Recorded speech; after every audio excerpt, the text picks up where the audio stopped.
Hello students, welcome to my channel. National income and its aggregate से related काफ़ी सारे videos मैंने आप लोगों के लिए बनाए हैं, उनको अपलोड किया हुआ है। आप लोग लगातार उनको देख रहे हैं।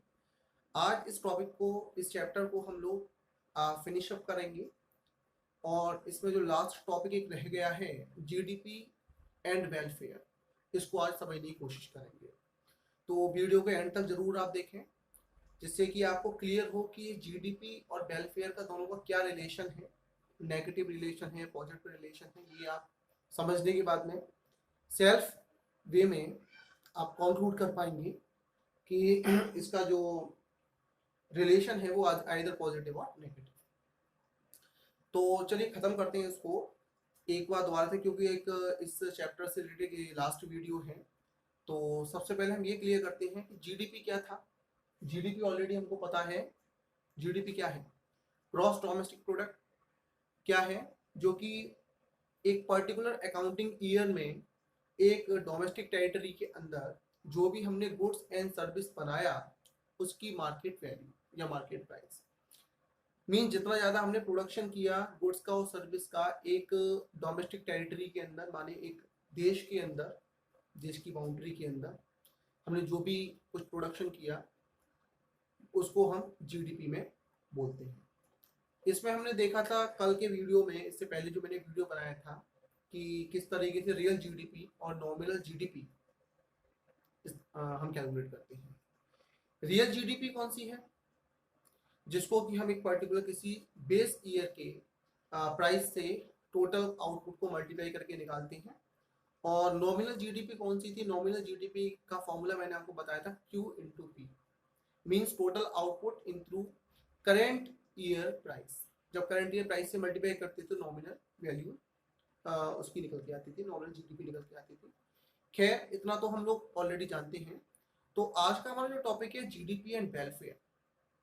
देखिए, कोई भी गवर्नमेंट या कोई भी पॉलिटिशियन यही कोशिश करते हैं कि कैसे भी करके ग्रुप ऑफ ग्रुप वो एक कंट्री की इकोनॉमी को, मान जीडीपी को इंक्रीज करे।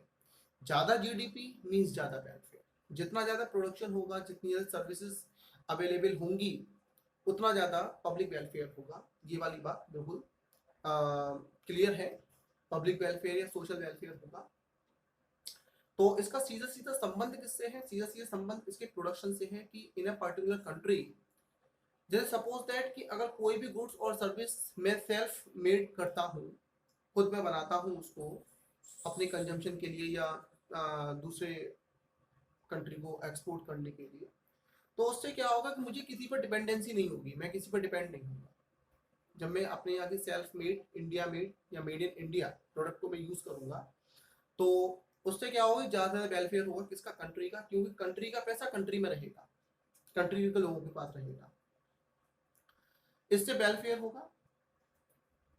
जितना ज़्यादा गुड्स और सर्विस लोग यूज करेंगे, उतने ज़्यादा उनका स्टैंडर्ड लिविंग या कह सकते हैं कि उनका मेंटल सेटिस्फैक्शन ज़्यादा से ज़्यादा होगा। तो जीडीपी और वेलफेयर में बड़ा ही पॉजिटिव सा संबंध है, रिलेशन है। क्या इसको हम इस तरीके से लिख सकते हैं? Real GDP is considered as an index of welfare of the people. ये क्या है कि जितना ज्यादा रियल जीडीपी होगा, रियल जीडीपी मान नॉमिनल तो था, करंट ईयर से मल्टीप्लाई करके, करंट ईयर के प्राइस से मल्टीप्लाई करके जो हमने जीडीपी निकाला था। और दूसरा था रियल जीडीपी, जो कि हमने किसी बेस ईयर को बेस मान करके मल्टीप्लाई करके हमने निकाला था। तो यहाँ पर लोगों का वेलफेयर सीधा सीधा दिखाई देता है कि जितना ज्यादा रियल जीडीपी होगी, रियल जीडीपी जितनी ज्यादा होगी, उससे सीधा सीधा पब्लिक वेलफेयर के इंडेक्स, मान उनकी लिस्ट पता चलेगी। Welfare of the people is measured in the terms of the availability goods and service. मैं अभी आपको थोड़ी देर पहले बता रहा था, पर पर्सन मीन्स कि एक कंट्री में जितने भी लोग हैं, उन लोगों के हिसाब से, उनकी ज़रूरत के हिसाब से जो भी गुड्स और सर्विस की वो को चाहते हैं, वो गुड्स और सर्विस उनके लिए अवेलेबल है। तो बहुत सिंपल सा है कि पर पर्सन के हिसाब से जो भी गुड्स और सर्विस अवेलेबल है, उससे क्या होगा? पब्लिक वेलफेयर होगा, सोशल वेलफेयर होगा, बिल्कुल डेफिनेटली होगा। और increase in the real GDP means increase in the level of output in the economy. ये तो बहुत ही सिंपल सी बात है कि अगर जीडीपी इंक्रीज हो रहा है तो उससे डेफिनेटली लोगों का जो लोगों की जो वेलफेयर है वो भी इंक्रीज हो रहा है। तो रियल जीडीपी जितना ज़्यादा इंक्रीज होगा उससे प्रोडक्शन भी ज़्यादा होगा, प्रोडक्शन ज़्यादा होगा और लोगों को सेटिस्फैक्शन ज़्यादा मिलेगा। ठीक है। तो जितनी भी कंट्री के पॉलिटिशियन होते हैं वो लोग क्या कोशिश करते हैं, वो यही कोशिश करते हैं कि ज़्यादा से ज़्यादा प्रोडक्शन हो और उन चीज़ों का प्रोडक्शन हो जो कि पब्लिक वेलफेयर के लिए हो। तो कंक्लूजन ये निकल के आया कि हाई या increase in the real GDP is increase in the production या आउटपुट, जिससे कि वहाँ के लोग, वहाँ की जो पॉपुलेशन है वो ज़्यादा से ज़्यादा अपने वेलफेयर के चीज़ों को यूज करती है। खैर ये तो हुआ उसका जीडीपी का और वेलफेयर का, उम्मीद आपको क्लियर हुआ होगा। इसके बाद में अगर मैं बात करता हूँ तो इसके कुछ साइड इफेक्ट भी है, माने जिसको मैं लिमिटेशंस कह सकता हूँ। हालांकि जीडीपी और वेलफेयर में नो डाउट की पॉजिटिव रिलेशन है, लेकिन कुछ इसके नेगेटिव इम्पैक्ट भी दिखाई देते हैं, माने कुछ इसके नुकसान भी दिखाई देते हैं। कौन कौन से हैं? पहला है इसमें distribution of income. Distribution of income में क्या है, जैसे फॉर एग्जांपल कि अगर इनकम कुछ लोगों के पास ज्यादा है और कुछ लोगों की इनकम कम है, कुछ लोग सपोज दैट अनएम्प्लॉयड है, माने इनकम नहीं है उनकी, तो इससे क्या होगा कि जो पर्सन ज्यादा इनकम जनरेट कर रहे हैं, ज्यादा इनकम है, वो अपनी चीजों को अपनी मर्जी से खरीदेंगे, कंज्यूम करेंगे, ज्यादा सेटिस्फेक्शन लेंगे। जो बेचारा कम जिसके पास इनकम है वो थोड़ा सा कम एक्सपेंडिचर करेगा अपनी अपने वेलफेयर के बारे में या अपनी विल को पूरा नहीं कर पाएगा। तो डिस्ट्रीब्यूशन ऑफ इनकम ये थोड़ा सा ना, और इंडिया के अंदर ये बहुत बड़ी प्रॉब्लम है। देखा होगा आपने कि जो अमीर पर्सन है वो अमीर और अमीर होता जा रहे हैं और जो गरीब है वो गरीब होता जा रहा है। तो ये एक ड्रॉबैक है। तो डिस्ट्रीब्यूशन इनकम जो है वो जीडीपी एंड वेलफेयर में इसका ये नेगेटिव इम्पैक्ट है। तो सेकंड है इसमें कंपोजिशन ऑफ जीडीपी।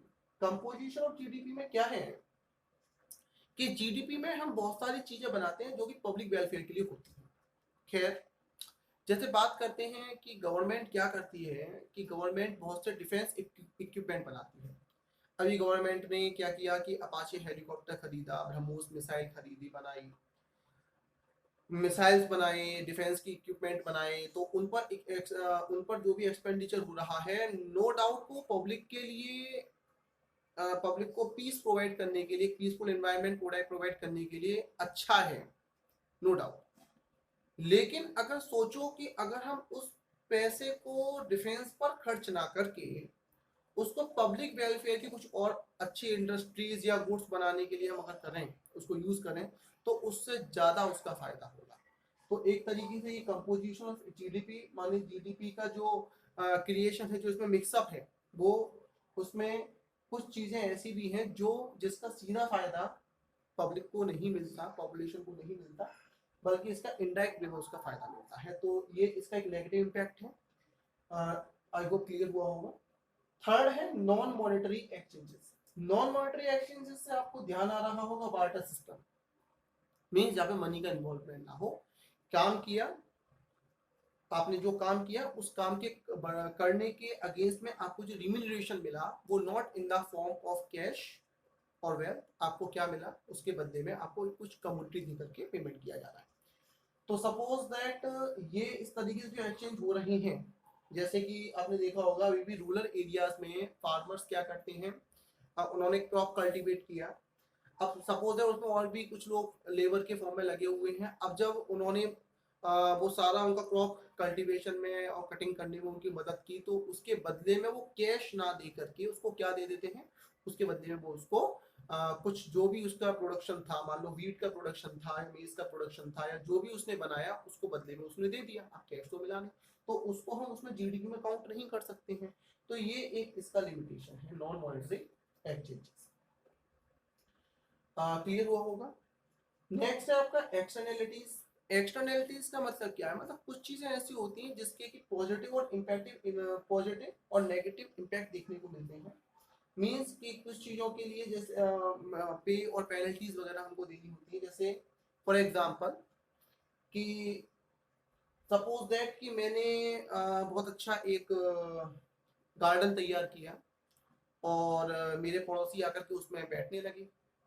तो वो बैठने लगे तो मैं, भाई मेरा नेबर तो पता है ना बहुत ही ज़्यादा क्लोज फ्रेंड टाइप के हो जाते हैं। तो उनको जब वो मेरे गार्डन को यूज़ कर रहे हैं तो मैं उनसे बदले में कुछ पेमेंट तो लूँगा नहीं कि भाई मैंने इसको गार्डन को बनाने में इतना एक्सपेंडिचर किया है, इसको पर हावर यूज़ करने का आप मुझे इतना देंगे, बिल्कुल नहीं देंगे। तो ये क्या है कि उनके लिए, मेरे जो नेबर्स हैं उनके लिए क्या है, एक पॉजिटिव इम्पैक्ट है इसका, हालांकि इसमें कोई मनी का कोई लिंक नहीं है। दूसरा अगर मैं नेगेटिव की बात करता हूँ तो कुछ ऐसी इंडस्ट्रीज हैं, कुछ जो कि हमेशा अपना स्मोकिंग करती हैं, धुआं निकलता है उनका, या जो भी उनके केमिकल्स होते हैं उन केमिकल्स को ले जा करके रिवर्स में फ्लो कर देते हैं। तो उससे पॉल्यूशन होता है। पॉल्यूशन होने के साथ साथ क्या होता है कि उससे कोई भी पेड़ तो होता नहीं उसके लिए, तो हमने वही पॉल्यूशन किया तो उसके बदले में ये आपको मिलेगा। तो उसका जीडीपी पर सीधे सीधे इम्पैक्ट ये होगा कि जीडीपी उससे ग्रो नहीं करेगी उन चीज़ों से। तो ये इसकी कुछ लिमिटेशंस हैं जो कि जीडीपी में, जीडीपी के लिए कह सकते हैं कि नुकसानदायक है। ठीक है, तो जो मैंने आपको बताया इनको सिंगल लाइन के नोट्स में आप लिख करके और एग्जाम्पल के साथ इनको एक्सप्लेन कर सकते हैं। तो इसी के साथ ये चैप्टर नंबर 3 मेरा क्लियर होता है। अगर आपको वीडियो पसंद आ रहा है तो वीडियो को लाइक कर दीजिए, शेयर कर दीजिए दोस्तों के साथ। अगर आपने अभी भी चैनल को सब्सक्राइब नहीं किया है तो प्लीज़ सब्सक्राइब माई चैनल और प्रेस द बेल आइकन, जिससे कि आपको मेरी वीडियोस लगातार मिलती रहें।